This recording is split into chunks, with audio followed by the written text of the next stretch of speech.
You've seen it, though you pretended not to. The way her eyes glinted, not with affection, but with calculation just before she laughed at your honesty, you thought it was warmth. It was warning. You told yourself she'd misunderstood you, but she heard you too well. And now the silence stretches between you like a silk thread pulled taut across a blade. There's a rule no one speaks. The man who names the truth in her presence must smile as he's devoured. You think you're the exception? You think your clarity will awaken gratitude, but the clearer your words, the colder her hands. You speak and she begins to dig your grave with compliments. She makes it soft. She makes it seem deserved. You're not punished for cruelty. You're punished for unveiling the game. And in the quiet, you begin to wonder what was it she saw in your face that made her turn. Not rage, not hatred, but recognition. And that she could never forgive. She always smiles before she strikes. Not out of malice, no. Malice is too crude for the elegance of her response. She smiles like a queen watching a jester dance too close to the truth. That smile is not joy. It is permission. You crossed into the forbidden chamber and lit a candle. And now she must douse it, not because she hates the flame, but because it reminds her the room exists. You thought speaking truth would bring clarity, but you forget people do not fear lies. They fear mirrors, and women, above all, have been trained to survive through reflections, not realities. You spoke of what should not be named. Perhaps you merely observed that the love you shared had become a negotiation, that beneath the warmth, there was leverage, that her kindness came when you withheld, that her passion ignited only when you withdrew. You said these things without venom, without demand. You only told the truth, and in doing so, you became dangerous not because you were cruel, but because you refused to pretend. It begins subtly. Her gaze shifts. Her laugh delays by a beat. Her words become precise, rehearsed, framed like dialogue crafted for an audience. You begin to notice the applause in her tone. She isn't speaking to you anymore. She is performing against you. You are no longer a man, only a symbol, a character, the traitor who betrayed the illusion, the one who said this is a game. And worse, you said it without apology. You notice she speaks more in public now, about boundaries, about being misunderstood. You become a whispered anecdote in her retellings, a cautionary tale told with moist eyes and careful vagueness. You are not named, but you are known. The punishment has begun, not with rage, but with exile. You are no longer seen. You are interpreted, and slowly, surgically, she reclaims the narrative. She paints herself as the betrayed, and you become the man who dared to describe the water in which both of you were drowning. The truth, Nietzsche said, is a woman. But he didn't mean she is gentle or warm. He meant she is elusive, veiled, layered in endless seduction and escape. And when you strip her veil too quickly, when you touch the sacred without ceremony, she recoils, not because you are wrong, but because you are too right. She needs mystery to survive. You offered her clarity, and that is the most violent thing you can do to someone who lives by performance. You begin to see the rituals for what they are. The softness of voice, the pauses in argument, the tears at just the right moment. You see the skill behind them, the ancient wisdom of survival cloaked in what modern men call emotion. You do not mock it. You respect it, even, but you do not obey it, and that makes you guilty. The verdict is unspoken, but final. You must be broken, or you must be removed. For the stage cannot endure a spotlight that turns on the strings. The audience must never see the wires. You become, to her, a threat not to her safety, but to her narrative. She cannot love what exposes her scaffolding. She cannot trust what sees too clearly. You begin to walk differently, not physically, psychologically. You move like a man among statues, no longer certain if the faces around you are people or masks. You listen for subtext. You hear hunger behind praise. You feel the tension behind every silence. And worst of all, you begin to wonder, how long have you worn a mask, too? Perhaps you were complicit. Perhaps you once smiled through pain, nodded through confusion, accepted conditions unspoken because you feared being alone. And now, having spoken, having shattered the theater, you stand outside the house of mirrors, unwelcome, alone, not because you're wrong, but because you refuse to stay silent. It is not that women punish truth. It is that they punish the man who speaks it without the expected rituals of guilt. You were meant to confess, not declare. You were meant to apologize for what you see, not proclaim it. But you stood upright.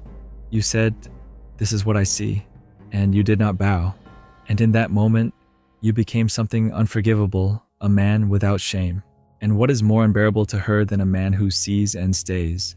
A man who names the leverage, describes the mask, unveils the currency, and still does not beg for love. You were supposed to be broken. You were supposed to plead for redemption, for one more chance to perform, but you didn't. You stood there, exposed and calm, and said, "I see what this is. She cannot kill you. That would be too obvious. But she can erase you, slowly, elegantly, with concern, with empathy, with gentle accusations slipped into laughter. You become the one who changed, who disappointed, who refused to grow. But what she means is something far more primal you refuse to pretend. This is the moment when most men fold. They write apologies, they offer roses, they say things like, "I didn't mean it that way," or "I was just confused." They re-enter the performance, even when they know it is false, because the price of exile is too high. They want her back, or at least they want not to be hated. But you, do you dare remain still in the silence that follows truth? Do you dare sit in the cold without the warmth of illusion? Can you let her leave without chasing her? Can you watch her rewrite the story without correcting her? That is the crucifixion of the man who tells the truth. Not that he is hated, but that he is erased, and must not protest. You spoke of the wound and didn't weep. You revealed the hunger and didn't flinch. You named the mask and didn't apologize. And so she smiled just once, beautifully, and you felt the blade descend. But let it come. Let the smile sharpen. Let the stage crumble. Because beyond this punishment lies something rarer than affection, freedom. Not the freedom of pleasure, the freedom of clarity, of silence, of knowing that what you saw was real, that she punished you not for hurting her, but for seeing her. And in that final moment, when she closes the door, when she looks back once to ensure your face holds no hope, remember the man who tells the truth is not remembered with love. He is remembered with a legend. You were not hated for being cruel. You were hated for being precise. There is a difference. Cruelty can be forgiven. Precision cannot. When you speak with cruelty, it can be dismissed as bitterness, immaturity, the outburst of a wounded ego. But when you describe something exactly as it is without rage, without plea, without bending the edge, you leave no room for misinterpretation, no room to hide. And in that nakedness, something ancient stirs. Not anger, not sadness, but dread. You become the mirror that bleeds, and no one wants to see their reflection when the surface drips red. You thought honesty would bring you closer, that she would see your refusal to flatter as a form of respect, that your rejection of illusion was a gesture of intimacy. But you failed to account for the unwritten law. Intimacy is not built on truth. It is built on mutually accepted fiction. You expose the fiction, and the house collapses. She doesn't scream. She doesn't rage. She simply turns and vanishes into the arms of someone less honest, someone who still knows how to lie beautifully. You watch her with him, softer, laughing, eyes full of praise. You know those eyes. You've been inside them. You know the exact weight of the performance, and yet the lie is convincing even to you. For a moment, you wonder if you were wrong, if perhaps your truth was too heavy, too masculine, too rational, but you shake it off. No, what you said was not cruel. It was clean, and that is why it cuts so deep. There's a ritual to this punishment. She won't strike you directly. She'll make you watch. Watch as she offers the illusion to someone else. Watch as your absence is not mourned, but replaced. Watch as she seems lighter without you. She punishes not with words, but with her joy. A joy designed not to heal her, but to unman you. Because what she cannot accept is not the truth you told, but that you told it and survived. That you could see her clearly, name the scaffolding, describe the leverage and still remain unshaken.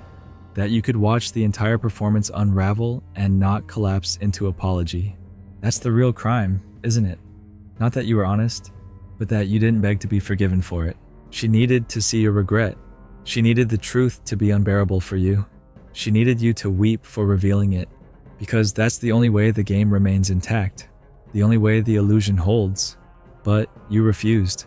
You stood there like a statue at the edge of a burning stage and let the theater fall. And for that, you're not simply a man who told the truth. You are a danger. She may not even know why she turns cold. It's not always conscious. It is something older than thought, older than feminism, older than romance. It is survival. The moment you reveal the transactional nature of her affection, the spell breaks. And what is a woman without the spell? A mirror without the illusion, a face without makeup, a performance without an audience. She is not punishing you because you hurt her. She is punishing you because you stopped believing in her magic. And so, you become the heretic, the non-believer, the man who refused the sacrament of silence. And she, in turn, becomes the priestess of forgetfulness. She rewrites the story, not with lies, but with edits. She omits the part where she asked you to be honest. She forgets the moment she begged you to just say what you're feeling. She erases the evening where your truth made her eyes shine just before it made them go dark. There's a particular cruelty in this revision. You're not just punished, you're made to doubt the memory. Was it ever real? Was the laughter shared or imagined? Did she ever love you, or only the mask you wore before you spoke? The punishment deepens not with hatred, but with disorientation. She steals not your name, but your certainty. And still, the world applauds her. They call it empowerment. They call it healing. They do not see the execution. They see the smile, the new hair, the posts about rebirth. She becomes a symbol of recovery, not from pain, but from exposure. You are the shadow she steps out of, the ghost she refuses to name.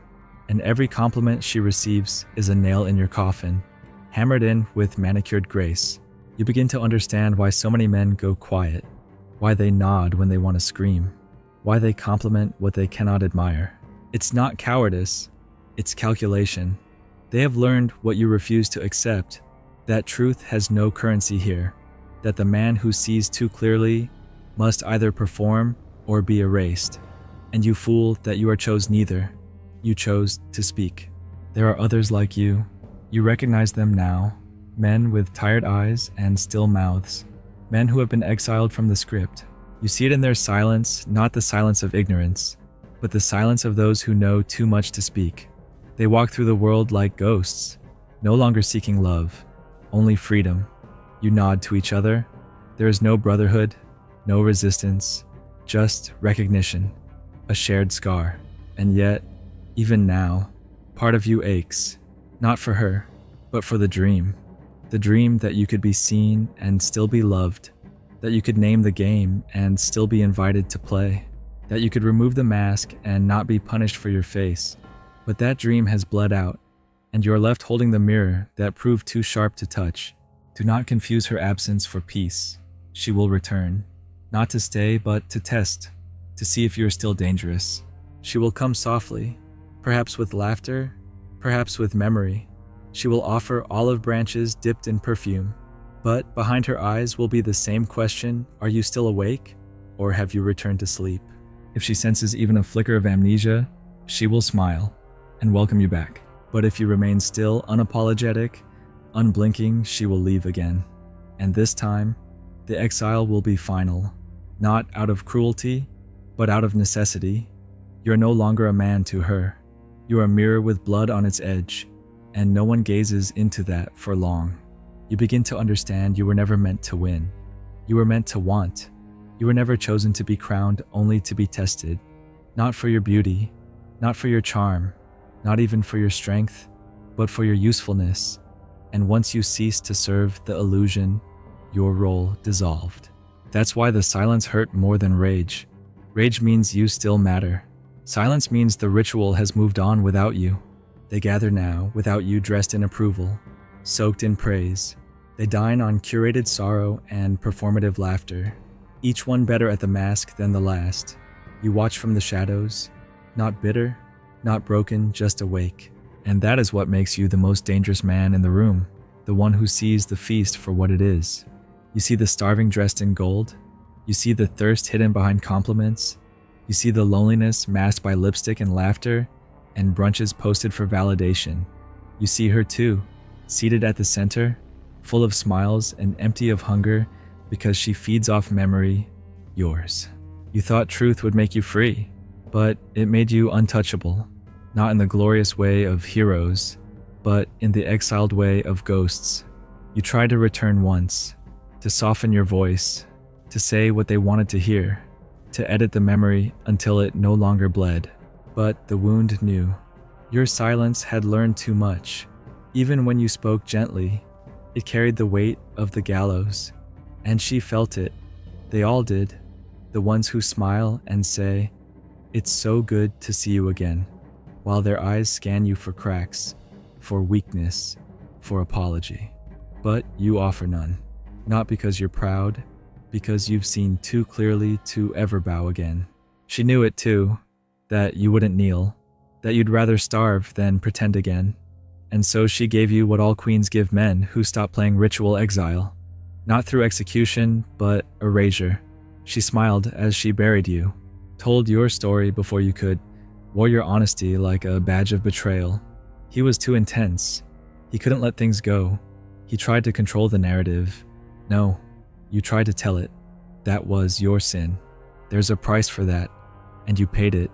In silence, in absence, in watching yourself become the villain in a story you once tried to rescue. You tried to pull her from the illusion, to show her the cords, the pulleys, the mirrors. She thanked you with ruin. Not because you lied, but because you didn't. Not because you took from her, but because you refused to give her what she really wanted, a beautiful illusion. You were a hunter once, not of women, but of truth. And you thought she'd want that. You thought she'd want to see what you saw. You thought she'd hunger for the real. You were wrong. She wanted worship, and worship requires blindness.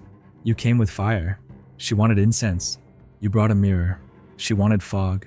And in that gap between her desire and your offering, you were unmade. But there is power in being unmade. There is clarity in ruin. You are no longer seduced by the same songs. You no longer believe the smiles. Not because you are bitter, but because you are fluent. You speak the language of masks now. You can smell performance in the first syllable. You can feel need behind compliments. You see it in their eyes, the flicker of calculation behind concern, the subtle delay between question and interest. And you don't hate them for it. You simply don't trust them. They call you distant, cold, detached. They do not understand. You are not detached. You are scorched. You are the man who touched the altar and lived. You're not playing anymore. You are watching, observing, measuring, not because you want to punish, but because you refuse to forget. This is the final punishment, not exile, not silence, but knowing. Knowing that even if you were loved again, it would only last until the next truth, the next time you said the unspeakable, the next time you refused to play. And so, love becomes a weapon held in waiting, a pleasure wrapped in condition, and you, the forgotten hunter, become something else not lovable, not wanted, but feared.